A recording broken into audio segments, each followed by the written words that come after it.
Let's talk about EAA launches because at this point it's getting ridiculous. How are we paying full price, sometimes 70 bucks, just to boot up a game that's barely holding itself together on day one? Crashes, glitches, half-loaded textures, unoptimized PC ports, bugs that make NPCs stare into the void like they just saw the universe collapse, and somehow the industry expects us to shrug and say, they'll patch it. No, I didn't pay for a patch. I paid for a game. Back in the day, if a game launched broken, that was it. It stayed broken forever. So developers had to get it right the first time. Now, day one disaster is practically a tradition. EAA has a launch problem. I swear, EAA studios have turned broken launches into a business model. It doesn't matter how big the title is open world RPG, shooter, racing game. Chances are it's going to launch with more bugs than a summer camping trip. And before you even get the chance to play, you're hit with a 30 gigabyte day one patch like it's some kind of apology banquet. No, that's not an apology. That's a neon sign telling me the game wasn't ready.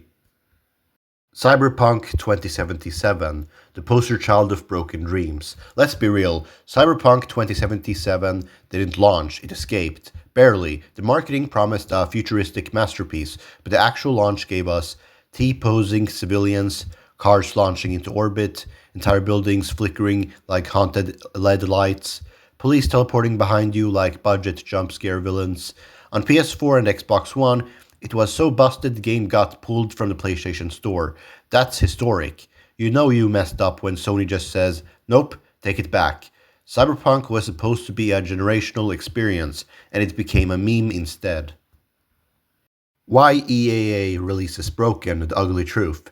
You know why this keeps happening? Because publishers love deadlines more than they love quality. They can't delay a game because pre orders, shareholders, quarterly revenue, marketing contracts, so the developers scramble, crunch, and duct tape everything together until the game can at least boot without summoning a Windows error message. Back then, games released when they were done. Now they release when the boardroom says so. Broken ports, broken fate. The PC version curse. Modern EAA ports run like they were held together with hopes and prayers. You can have a monster PC with a GPU that could power a small country and still end up with stuttering, texture pop-in, random performance drops, shader compilation hitching, cutscenes running at the speed of a slideshow. Just look at The Last of Us Part 1's PC port, one of gaming's most beloved masterpieces, reduced to jittery, unstable mess at launch. Characters looked sweaty, shiny, and terrified for no reason, like they were stuck in a sauna full of spiders. Launch now, fix later, the EAA motto. The worst part, they don't even try to hide the mindset anymore. They literally ship unfinished games and rely on you to wait for the patches. Patch 1.03 point patch 1.12 patch 1.27. Bro, at this point, it's less a game and more a science experiment. And the players who buy early, congratulations, you're basically unpaid beta testers. It's a scam wrapped in a hype, wrapped in a pre-order bonus. Retro games didn't have this problem because they couldn't.